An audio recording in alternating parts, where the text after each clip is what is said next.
नमस्कार विद्यार्थी मित्रांनो, कसे आहात तुम्ही? तुम्हा सर्वांचा अभ्यास मित्र परिवारामध्ये खूप खूप स्वागत आहे. मित्रांनो, आज आपण 11 जुलै रोजीचं करंट अफेअर्स जे आहे ते या ठिकाणी अभ्यासणार आहोत. जर तुम्ही ही सिरीज डेली बघत असाल तर चॅनलला सबस्क्राईब करून ठेवा, लेक्चरला लाईक करून ठेवा. सुरुवात करूया आजच्या सेशनला.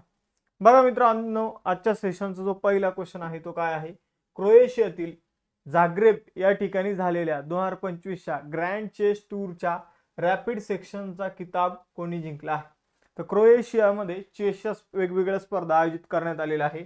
त्यापैकी ग्रँड चेस टूरच्या रॅपिड सेक्शनचा किताब जो आहे तर तो डी गुकेशने जिंकलेला आहे. कोणी जिंकला? डी गुकेशने. डी गुकेशने जर आपण बघितलं तर या स्पर्धेमध्ये अंतिम फेरीमध्ये अमेरिकेच्या वेस्ली सोला याला हरवलेला आहे. काय नाव याचं? वेस्ली सोला. तर आपण जर बघितलं तर वेस्ली सो जो आहे मित्रांनो, तर याला पांढऱ्या जे काही आपण म्हणूया इथं जे काही ब्लॅक आणि जे काही पांढरे जे काही आपण म्हणूया चेसचे जे काही वेगवेगळे हत्ती घोडे वगैरे जे काही असतात, पैद्या कवड्या जे काही असतात, तर पांढऱ्या कवड्यांसह त्याने काय केलेलं आहे तर डी गुकेशने वेस्ली सोला हरवलेलं आहे. डी गुकेशला या स्पर्धेमध्ये 18 पैकी 14 गुण मिळालेले आहे. आता क्रीडा विषयक प्रश्न होतात. सगळ्या क्रीडा स्पर्धा ज्या आहे तर त्या बघून घेऊया. US ओपन सुपर 30 बॅडमिंटन स्पर्धेच्या एकेरीचे विजेतेपद कोणी जिंकलं? आयुष शेट्टीने. कसोटी, एकदिवसीय आणि T20 क्रिकेटमध्ये तिन्ही फॉर्मॅटमध्ये शतक झळकावणारी पहिली भारतीय महिला खेळाडू कोण बनली? स्मृती मानधना. उझबेकिस्तानमध्ये जी काही चेसची स्पर्धा झाली होती तर त्याचं कप मास्टर्स 2025चं विजेतेपद कोण जिंकलं? आर प्रज्ञानंदने. 78व्या वरिष्ठ राष्ट्रीय जलचर अजिंक्यपद स्पर्धेचं विजेतेपद कोणी जिंकलं? कर्नाटकने. ओस्ट्राव्हा गोल्डन स्पाइक 2025 भालाफेक स्पर्धेत सुवर्णपदक कोण जिंकलं? नीरज चोप्राने. पॅरिस डायमंड लीग 2025 मध्ये भालाफेक स्पर्धेत सुवर्णपदक कोणी जिंकलं? नीरज चोप्राने. त्यानंतर कॅनेडियन ग्रँड प्रिक्स F1 स्पर्धा जॉर्ज रसेलने जिंकली. अल्टिमेट टेबल टेनिस 2025चं विजेतेपद कोणी जिंकलं? तर यू मुंबा संघाने. वर्ल्ड टेस्ट चॅम्पियनशिप 2025चं विजेतेपद कोण जिंकलं? दक्षिण आफ्रिकेने. UEFA नेशन्स लीगचं विजेतेपद पोर्तुगालने जिंकलं. आणि नॉर्वे बुद्धिबळ 2025चं विजेतेपद जे आहे तर ते मॅग्नस कार्लसनने जिंकलं. महिला गटामध्ये अन्ना मुझिचुक हिने जिंकलेलं आहे. पुढे जाऊया. बघा, अतिशय महत्वाचा क्वेश्चन आहे. आंतरराष्ट्रीय सहकार दिन जो आहे 2025 तो कधी साजरा केला जातो? तर आंतरराष्ट्रीय सहकार दिन जो आहे तर तो कधी साजरा केला जातो? तर जुलै महिन्याच्या पहिल्या शनिवारी हा दिवस सेलिब्रेट केला जातो. जुलै महिन्याच्या पहिल्या शनिवारी. जुलै महिन्याचा पहिला शनिवार कधी आला होता? तर तो आला होता 5 तारखेला. तर 5 जुलै रोजी काय सेलिब्रेट केला असेल? मग आंतरराष्ट्रीय सहकार दिन सेलिब्रेट केला असेल. सहकार म्हणजे काय? तर एका व्यक्तीकडून समजून एखादी गोष्ट होत नसेल तर आपण जर बघितलं तर काय म्हणूया एकीचं बळ, थोडक्यात एकीचं बळ. तर ही म्हण किंवा हे जे काही वाक्यप्रचार आहे तर हा सहकार हा शब्द समजून घ्यायला पुरेसा आहे.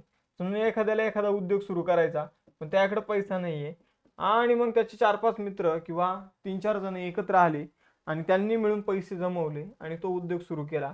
मग त्याला म्हटलं जाईल सहकारी उद्योग. त्यांनी बँक स्थापन केली, सहकारी बँक. त्यांनी कारखाना सुरू केला, सहकारी कारखाना. तर सहकार तत्व जे आहे तर ते बेस्ट आहे. त्याचे काही नियम, रूल, रेग्युलेशन आहे जे सरकारने ठरवून दिलेले आहे. मग त्यानुसार जर तुम्ही उद्योग व्यवसाय करत असाल तर निश्चितच तुमच्याकडे पैसे जरी कमी असाल पण एकीच्या बळामुळे तुमची काय होऊ शकते? प्रगती होऊ शकते. मग त्यासाठीचा दिन 5 जुलै जो आहे तो सेलिब्रेट केला जातो. तर हा दिवस साजरा करण्याचा उद्देश जागतिक स्तरावर सहकारी संस्थांची भूमिका आणि त्यांचे सामाजिक, आर्थिक आणि सांस्कृतिक योगदान ओळखणे हे आहे. सहकार दिवस जुलै महिन्याच्या पहिल्या शनिवारी साजरा केला जातो. यावर्षी थीम होती cooperative driving inclusive and sustainable solution for a better world. पुढे जाऊया. तिसरा क्वेश्चन तुमच्या समोर आहे. जुलै 2025 मध्ये रासायनिक शस्त्रे प्रतिबंधक संघटनेची 23वी आशियाई प्रादेशिक बैठक कुठे आयोजित करण्यात आली? तर रासायनिक शस्त्रे प्रतिबंधक संघटना म्हणजे organisation for the prohibition of chemical weapons. तर यांची 23वी आशियाई प्रादेशिक बैठक जी आहे मित्रांनो ती नवी दिल्लीमध्ये आयोजित करण्यात आली. तर बघा, आपल्याकडे सगळ्या प्रकारचे वेपन्स, शस्त्र तुम्हाला बघायला मिळेल पण युद्धामध्ये केमिकल वेपन्स वापरण्यावर काय घालण्यात आलेली आहे? बंदी घालण्यात आलेली आहे. म्हणजे एखादं केमिकल एखाद्या शहरामध्ये सोडून द्यायचं, मग त्या केमिकलमुळे लोक जळून मरणार किंवा मग समजा की गॅसने मरणार, अशा गोष्टी ज्या आहे त्या तुम्हाला युद्धामध्ये बघायला मिळणार नाहीये. तर त्या पाठीमागं ही संस्था मेन रोल आहे. हिला नोबेल पुरस्कार सुद्धा या गोष्टींसाठी मिळालेला आहे. तर हिने काय केलेलं आहे, तर रासायनिक शस्त्र जे आहे, जे केमिकल वेपन्स आहे, तर त्यावर बंदी घालण्यामध्ये हिचा मोठा रोल आहे. आणि याविषयीची 23वी आशिया क्षेत्रासाठीची प्रादेशिक बैठक नवी दिल्लीमध्ये आयोजित करण्यात आलेली आहे. तर बघा मित्रांनो, आपण जर बघितलं तर OPCW म्हणजे organisation for the prohibition of chemical वेपन्सने भारताची एक संघटना आहे, national authority chemical weapons convention, ज्याला मराठीमध्ये राष्ट्रीय रासायनिक शस्त्रे अधिवेशन प्राधिकरण असं म्हटलं जाईल. तर यांच्यासोबत मिळून 23वी प्रादेशिक बैठक नवी दिल्ली या ठिकाणी आयोजित केलेली आहे. तर organisation for prohibition of chemical weapons ही संघटना जी आहे, तर रासायनिक शस्त्रांचा विकास, उत्पादन, साठा, हस्तांतरण, वापर यांना प्रतिबंधित करते. या संस्थेची स्थापना जी आहे तर ती 1997 मध्ये करण्यात आली होती. OPCW नावाची संस्था जी आहे, लक्षात ठेवा, 1997 मध्ये ची स्थापना करण्यात आलेली आहे. मुख्यालय द हेग या ठिकाणी आहे, नेदरलँड्स मध्ये. 193 देश सदस्य आहेत. 2013 मध्ये या संस्थेला नोबेल पुरस्कार सुद्धा देण्यात आलेला आहे. पुढे जाऊया, चौथा क्वेश्चन. जुलै 2025 मध्ये कोणत्या राज्यातील उलाटीला भारतातील पहिल्या बॅगलेस चहाचे 20 वर्षाचे पेटंट मिळाले आहे? बघा मित्रांनो, एक ब्रँड आहे उलाटी म्हणून, एकदम जबरदस्त यांनी इनोव्हेशन केलेलं आहे. आपण जर बघितलं तर जी ग्रीन टी वगैरे पिणारे जे काही लोक आहे त्यांच्यासाठी इथं लक्षात घ्या, तुम्ही जे काही ग्रीन टी वगैरे पिता तर त्यामध्ये काय असतं, तर प्लास्टिकच्या वगैरे बॅग्स असतात. त्या बॅगमध्ये ती टी असते आणि तुम्ही काय करता, ते डिप करता पाण्यामध्ये, बरोबर. तर तुम्ही पिली नसेल तरी पण एखाद्याने बघितली जरी असेल तर ते पाण्यामध्ये डिप करता, मग त्या पाण्याला कलर येतो. तर ही जी बॅग असते यामध्ये हजारो छोटे छोटे प्लास्टिकचे कण असतात, जे आपल्या शरीरामध्ये कॅन्सर सारख्या रोग जे आहे ते निर्माण करू शकतात. ग्रीन टी कशासाठी पितो, की जाड होऊ नये, आपल्याला वेगवेगळे रोग होऊ नये म्हणून. पण या ग्रीन टीच्या बॅगच काय करू शकतात, आपल्यामध्ये रोग निर्माण करू शकतात. तर यावर उपाय म्हणून एक उलाटी नावाचा ब्रँड आहे, त्यांनी काय केलेलं आहे, तर जे चहाचे पानं आहे तर त्यांना काय करतात, ते वाळवून सुकून त्याची एक छोटासा, आपण जर बघितलं चौकोनी असं गट्टू बनवतात. आणि जेव्हा चहा प्यायचा असेल तर तो गट्टू फक्त आपण पाण्यात सोडून द्यायचा. ती पानं परत काय होतात, तर स्प्रेड होतात, मोठी होतात, फुलतात. जसं आपण सब्जा वगैरे तुम्ही बघितलं असेल, त्या बिया टाकल्या त्या जसं फुगतात पाण्यासोबत संपर्क आल्यानंतर, तशी पानं स्प्रेड होतात. तर या बाबतीचं जे काही पेटंट आहे ते उलाटी या कंपनीला मिळालेलं आहे. ही आसामची कंपनी आहे. कुठली आहे, आसामची. तर आसामचा हा एक स्टार्टअप आहे ज्याला 20 वर्षाचं पेटंट मिळालेलं आहे. 20 वर्षाचं पेटंट म्हणजे अशा प्रकारचा प्रयोग जर एखाद्या पुढे जाऊन चहाच्या कंपनीला करायचा असेल तर त्यांना या उलाटीकडून परमिशन घ्यावी लागेल किंवा त्यांना पैसे द्यावे लागेल त्याबाबतचे. आपण जर बघितलं तर या उपक्रमामुळे पारंपरिक चहाच्या पिशव्यांची गरज नाहीशी होते. त्याऐवजी आपण जर बघितलं तर एती कोली दुती पात म्हणजे एक कळी दोन पाने नैसर्गिक धाग्याने बांधलेली असतात आणि मग ती त्याद्वारे काय करायचं आहे, तर आपण ते फक्त पाण्यात सोडून द्यायचं आणि मग त्याचा एकदम चहा जो आहे तर तो नॅचरल चहा आपल्याला बघायला मिळतो. तर पुढे जाऊया. बघा इथं मी तुम्हाला अजून एक दाखवलेलं आहे व्यवस्थितपणे. पुढे जाऊया, चला. 5वा क्वेश्चन. टाटा ट्रस्टच्या मदतीने भारतातील पहिले ट्रान्सजेंडर नेतृत्वाखालील क्लिनिक मित्रा क्लिनिक कुठे पुन्हा सुरू करण्यात आलेलं आहे? तर मित्रा क्लिनिक जे आहे मित्रांनो, तर ते मागं बंद पडलं होतं, पण आता ते पुन्हा टाटा ट्रस्टच्या मदतीने सुरू करण्यात आलेलं आहे. आपण जर बघितलं तर अमेरिकेतली एक संघटना त्याला मदत करत होती, पण तिने ती मदत बंद केली. आता टाटा ट्रस्ट तिला मदत करते. तर मित्रा क्लिनिक काय आहे, तर या ठिकाणी काम करणारे सगळे लोक जे आहे ते ट्रान्सजेंडर आहे. या क्लिनिकमध्ये जे काही सगळे लोक काम करतात सगळेचे सगळे ट्रान्सजेंडर आहे आणि हे क्लिनिक पुन्हा हैदराबाद तेलंगणामध्ये सुरू झालेलं आहे. तर बघा 5 जुलै 2025 ला ते पुन्हा सुरू करण्यात आलेलं आहे. पुढे जाऊया. कॉमनवेल्थ युथ पीस अँबॅसिडर नेटवर्कच्या कार्यकारी समितीमध्ये कम्युनिकेशन्स अँड लायझन प्रमुख म्हणून कोणाची निवड झालेली आहे?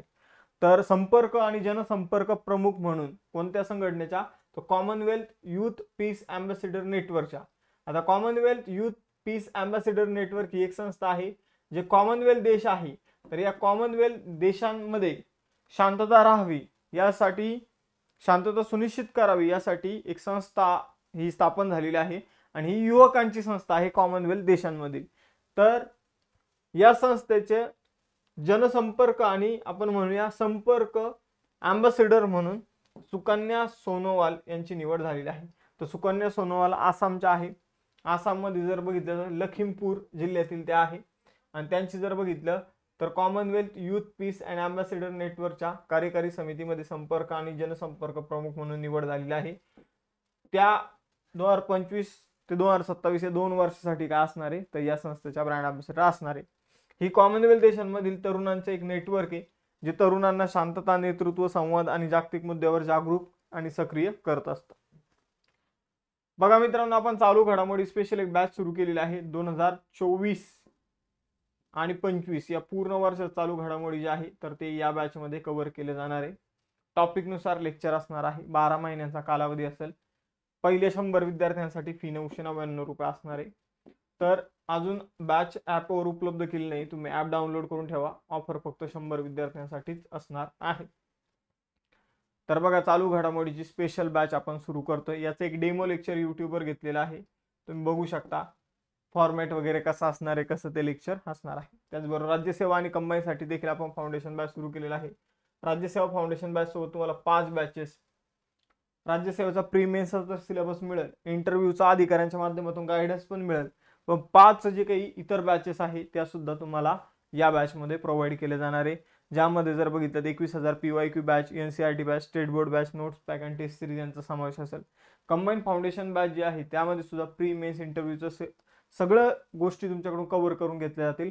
प्लस तुम्हाला या बॅचमध्ये 21,000 PYQ, state board batch, notes pack, test series तुम्हाला बघायला मिळेल. तर एक्स्ट्रा बॅचेसच्या फी ज्या आहे तर त्या बॅचच्या फीपेक्षा पण जास्त आहे, पण या तुम्हाला फ्री ऑफ कॉस्ट दिल्या जात आहे. राज्यसेवेची आपण पूर्वपरीक्षेसाठी विजयश्री बॅच 2 सुरू केले आहे आणि कंबाईनच्या पूर्वपरीक्षेसाठी विजेता बॅच 1 सुरू केली आहे आणि कंबाईन ग्रुप सी मेन्ससाठी यशोदया नावाची आपण बॅच सुरू केलेली आहे.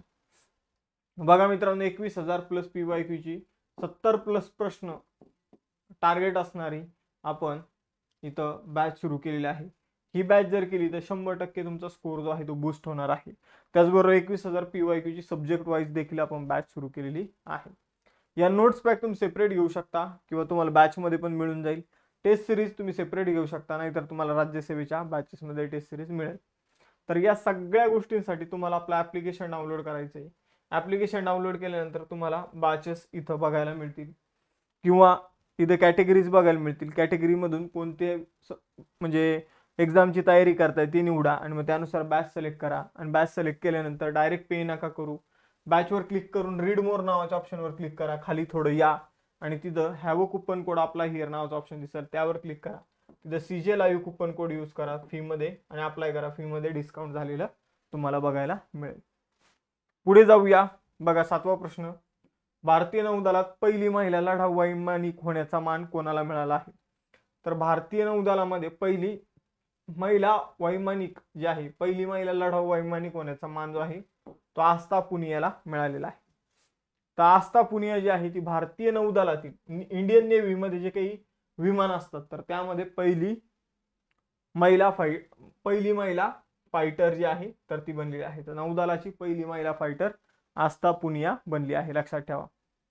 आता बघा, एअरफोर्स मध्ये 2016 मध्ये 3 महिला फायटर पायलट सामील झाल्या होत्या, भावना कांत, अवनी चतुर्वेदी आणि मोहना सिंग. तर भारतीय हवाई दलाच्या लढाऊ प्रवाहात प्रवेश करणाऱ्या त्या पहिल्या 3 महिला ठरल्या होत्या.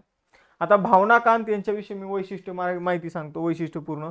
अवनी चतुर्वेदी आणि मोहना सिंग प्रत्येकाविषयी वैशिष्ट्यपूर्ण माहिती सांगतो. भावना कांत जे आहे मित्रांनो, तर भारतीय हवाई दलाच्या प्रजासत्ताक दिनाचा जो काही कार्यक्रम असतो त्यामध्ये सहभागी होणाऱ्या पहिल्या महिला वैमानिक आहे भावना कांत. 2019 मध्ये ते सहभागी झाल्या होत्या. आपण जर बघितलं तर लढाऊ मोहिमांसाठी पात्र ठरणारी त्या पहिल्या भारतीय लढाऊ महिला वैमानिक आहे. अवनी चतुर्वेदी यांच्याविषयी एक गोष्ट लक्षात ठेवा, एकटीने लढाऊ विमान जे आहे, फायटर प्लेन जे आहे तर ते एकटीने उडवलेलं आहे. सुखोई MK3 सोबत आपण जर बघितलं तर UAE मध्ये त्यांनी एक्स डेझर्ट फ्लॅग 6 नावाचा युद्ध सराव झाला होता हवाई दलाचा, त्यामध्ये पार्टिसिपेट केलेला आहे. मोहना सिंगने LCA तेजस फायटर फ्लीट जी आहे, तेजस विमानाचं जे काही आपण म्हणूया की जी काही फ्लीट आहे म्हणजे तिथं तेजस विमानाचं तुकडी जी आहे तर त्यामध्ये एकमेव फायटर पायलट होत्या त्या महिला. तेजस मध्ये फायटर फ्लीटमध्ये सामील होण्या अगोदर त्यांनी MiG-21 हे विमान देखील उडवलेलं आहे. तर भावनाकांत अवनी चतुर्वेदी मोहना सिंग या हवाई दलातील पहिल्या महिला फायटर पायलट आहे. तर नौदलातील पहिल्या महिला फायटर पायलट आहे आस्था पुनिया. नौदलाची स्थापना जी आहे मित्रांनो, तर ती 5 सप्टेंबर 1692 ची आहे. आपण जर बघितलं तर कुणी केलेली आहे नौदलाची स्थापना, तर आपण जर बघितलं छत्रपती शिवाजी महाराजांनी भारताच्या नौदलाची स्थापना जी आहे ती केलेली आहे. म्हणजे ती 1692च्या पण अगोदरची आपल्याला म्हणता येईल, बरोबर. म्हणून छत्रपती शिवाजी महाराजांना the father of Indian navy म्हणून ओळखलं जातं. नवी दिल्लीमध्ये मुख्यालय आहे. हे 1892 असेल इथं, 1892. त्यानंतर जर बघितलं तर नवी दिल्लीमध्ये आपलं काय आहे, नौदलाचं मुख्यालय आहे. पण फादर ऑफ इंडियन नेव्ही कोणी, छत्रपती शिवाजी महाराज आहे. सध्याचे ऍडमिरल कोण आहे, म्हणजे नौदल प्रमुख दिनेश कुमार त्रिपाठी आहे, 16वे ऍडमिरल आहे. पुढे जाऊया. 8वा प्रश्न, ग्रामीण भागातील गरिबी दूर करण्याच्या उद्देशाने कोणत्या राज्याने पंडित दीनदयाळ उपाध्याय गरिबी मुक्त गाव योजना सुरू केली आहे? तर पंडित दीनदयाळ गरिबी मुक्त गाव योजना जी आहे तर ती राजस्थान सरकारने सुरू केली आहे. राजस्थान सरकारने आपण जर बघितलं तर जे काही मुख्यमंत्री भजनलाल शर्मा आहे त्यांनी या योजनेची घोषणा केली आहे. पहिल्या टप्प्यामध्ये 5000 गावं निवडली जाणार आहे आणि त्यांना या गावामधील जे काही दारिद्र्य रेषेखालील जे काही कुटुंब आहे त्यांना अबव पॉवर्टी लाईन मध्ये येण्यासाठी मदत केली जाणार आहे, म्हणजे दारिद्र्य रेषेच्या वर येण्यासाठी मदत केली जाणार आहे. आणि 1300 कोटी रुपये जो आहे तर तो खर्च सुद्धा केला जाणार आहे या योजनेसाठी.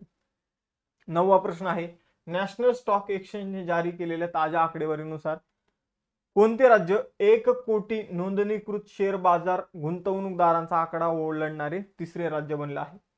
तर 1 कोटी लोक शेअर मार्केटमधील कोणते अशा राज्यातील लोक आहे की जे शेअर मार्केटमध्ये गुंतवणूक करतात?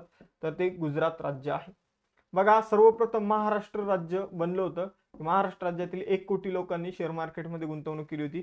सेकंड राज्य बनलं होतं उत्तर प्रदेश आणि थर्ड बनलेलं आहे गुजरात.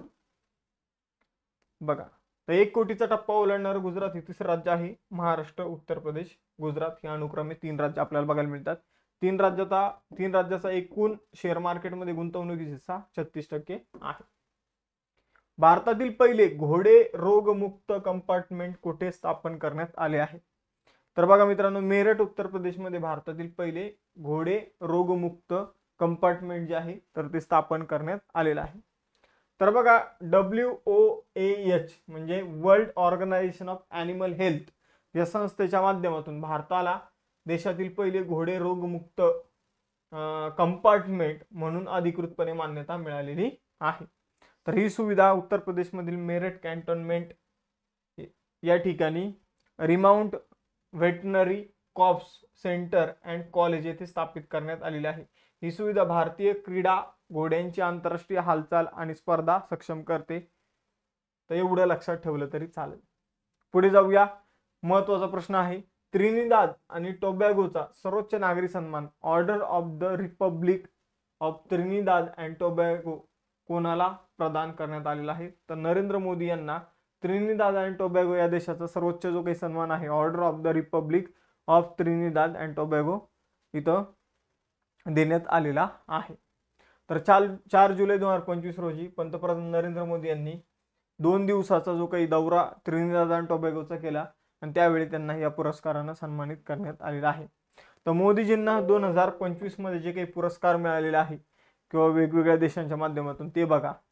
आपण जर बघितलं तर त्रिनिदाद आणि टोबॅगोचा पुरस्कार त्रिनिदाद आणि टोबॅगो देशाकडून मिळालेला आहे, the order of the Republic of Trinidad and Tobago. त्यानंतर जर बघितलं तर घाना देशाचा the officer of the order of the star of घाना हा पुरस्कार घानाने दिलेला आहे. सायप्रसने 2025 मध्ये grand cross of the order of Makarios III of Cyprus हा पुरस्कार सायप्रसने दिलेला आहे. मित्रविभूषण पुरस्कार श्रीलंकाने दिलेला आहे. त्यानंतर grand commander of the order of the star and की ऑफ द इंडियन ओशन हा पुरस्कार जो आहे तो मॉरिशसने दिलेला आहे. तर हे 5 पुरस्कार मॉरिशस, श्रीलंका, सायप्रस, घाना आणि त्रिनिदाद आणि टोबॅगो या 5 देशांनी 2025 या वर्षामध्ये नरेंद्र मोदीजींना पुरस्कार दिलेले आहे. तर हे सगळे पुरस्कार जे आहे तर हे इथं देण्यात आलेले आहे. पुढे जाऊया. पुढचा प्रश्न, खेलो इंडिया वॉटर स्पोर्ट्स 2025 पहिल्यांदा कोणत्या तलावात आयोजित करण्यात आले आहे? तर खेलो इंडिया वॉटर स्पोर्ट्स पहिल्यांदाच जर आपण बघितलं तर दल सरोवर जे आहे जम्मू काश्मीरमध्ये, तर तिथं आयोजित करण्यात आलेले आहे. श्रीनगरमध्ये जे काही दल सरोवर आहे या ठिकाणी पहिले खेलो इंडिया वॉटर स्पोर्ट्स जे आहे तर ते आयोजित करण्यात येणार आहे. बघा आजच्या लेक्चरचे टेस्ट क्वेश्चन, तर टेस्ट क्वेश्चन आधीच मी काढायचं आज विसरलो, पण तरी पण तुम्हाला टेस्ट क्वेश्चन देतो. नौदलात सामील होणारी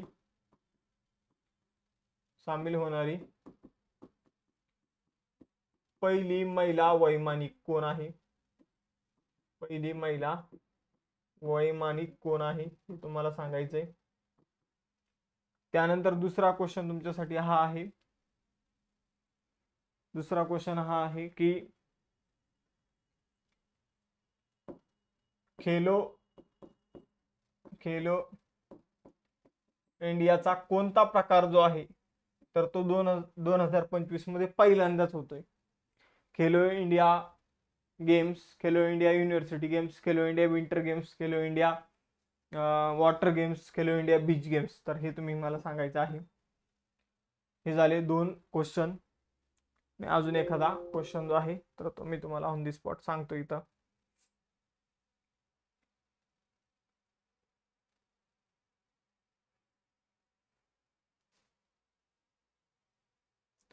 बघा टाटा ट्रस्टद्वारे जे काही टाटा ट्रस्टने मदत केलेलं जे काही मित्रा क्लिनिक, तर ते का प्रसिद्ध आहे मित्रा क्लिनिक, याचं वैशिष्ट्य काय आहे हे तुम्ही मला सांगायचं आहे. तर आजच्या लेक्चरचे हे टेस्ट क्वेश्चन आहे. आय होप आजचं लेक्चर तुम्हाला आवडलं असेल. हा लेक्चर आवडला असेल तर लेक्चर लाईक करा, टेलिग्राम चॅनल जॉईन करून ठेवा म्हणजे लेक्चरचं नोटिफिकेशन मिळत जाईल. इंस्टाचं पेज फॉलो करून ठेवा म्हणजे अभ्यास विषयक रील्स तुम्हाला बघायला मिळत जाईल. थांबूया मग मित्रांनो आपण इथं भेटूया नेक्स्ट सेशनमध्ये. चलो बाय बाय एव्हरीवन, जय हिंद.